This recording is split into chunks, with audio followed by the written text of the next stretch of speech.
Assalamualaikum warahmatullahi wabarakatuh.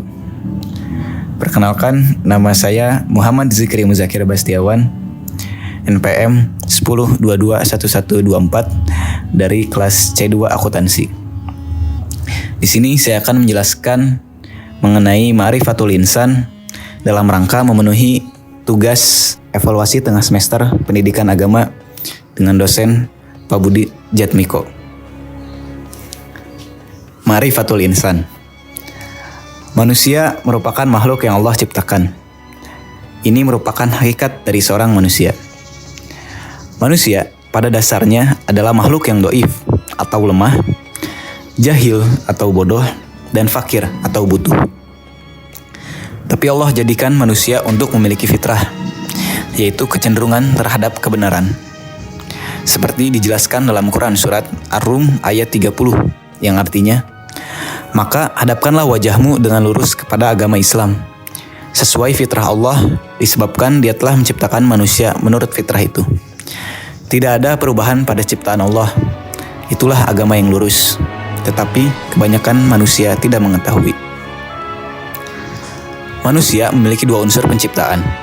Yang pertama adalah tanah, seperti dijelaskan dalam Quran surat Al-Hijr ayat 28, dan juga ruh, seperti dijelaskan dalam Quran surat As-Sajdah ayat 9. Lalu Allah jadikan akal dan jasad bagi manusia. Akal berfungsi sebagai alat untuk berpikir dan memahami ayat-ayat Allah, baik yang kauniyah maupun kauliyah. Tapi berpikir dengan akal tidak seperti berpikir dengan otak.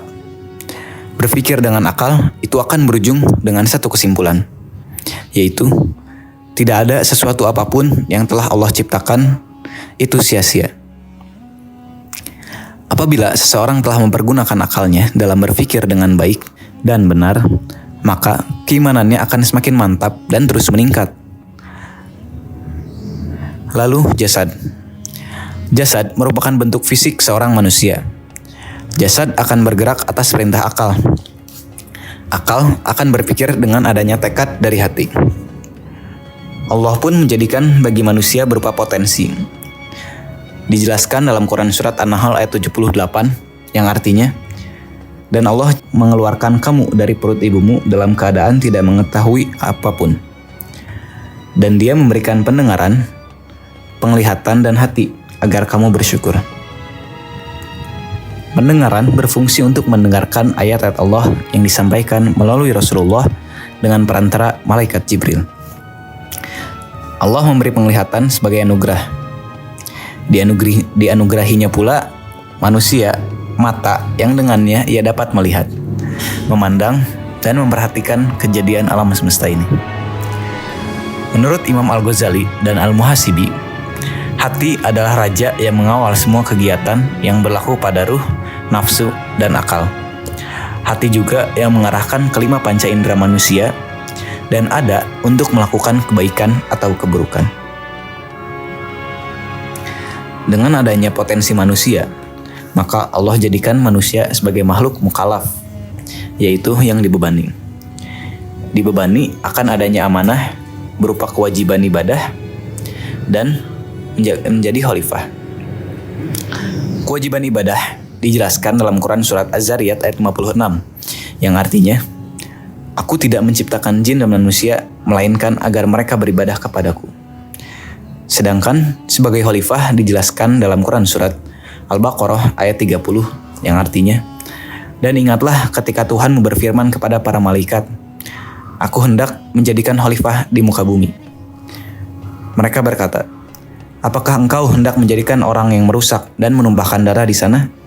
Sedangkan kami bertasbih memujimu dan mencucikan namamu. Dia berfirman, Sungguh aku mengetahui apa yang tidak kamu ketahui.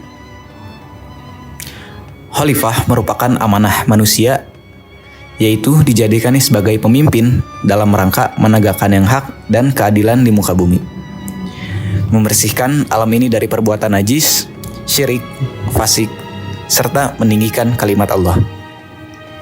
Dengan adanya amanah ini pun, Allah jadikan manusia sebagai makhluk mukhayyar, yaitu yang diberi pilihan. Apakah akan menjadi manusia yang beriman, yaitu yang menjalankan amanahnya dengan balasan Allah jadikan kita sebagai orang bertakwa dan dijadikannya pula makhluk mulia di hadapan Allah.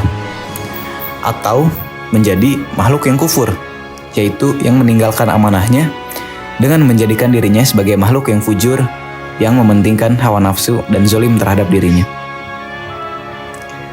Dengan dijadikannya manusia sebagai makhluk mukhayyar, maka Allah pun akan memberikan balasan, di mana manusia akan mempertanggungjawabkan setiap apa yang dipilihnya. Hal ini dijelaskan dalam Quran Surat Al-Isra ayat 36, yang artinya, "Dan janganlah kamu mengikuti sesuatu yang tidak kamu ketahui, karena pendengaran, penglihatan, dan hati, semua itu akan dimintai pertanggungjawaban." Hanya ada dua kemungkinan, yaitu diberikannya jannah atau surga bagi mereka yang beriman dan berbuat kebajikan, atau mereka yang ingkar akan mendapatkan balasan dari Allah berupa an-nar, yaitu neraka jahanam. Hal ini dijelaskan dalam Quran Surat As-Sajdah ayat 19-20 yang artinya, "Adapun orang-orang yang beriman dan mengerjakan kebajikan, maka mereka akan mendapatkan surga-surga tempat kediaman sebagai pahala atas apa yang telah mereka kerjakan. Dan adapun orang-orang yang fasik atau kafir, maka tempat kediaman mereka adalah neraka. Setiap kali mereka hendak keluar darinya, mereka dikembalikan lagi ke dalamnya dan dikatakan kepada mereka, rasakanlah azab neraka yang dahulu kamu dustakan." Wallahu a'lam bishawab. Sekian yang dapat saya sampaikan mengenai materi Ma'rifatul Insan. Mohon maaf bila ada kekurangan ataupun kesalahan. Billahi fisabilil haq. Wassalamualaikum warahmatullahi wabarakatuh.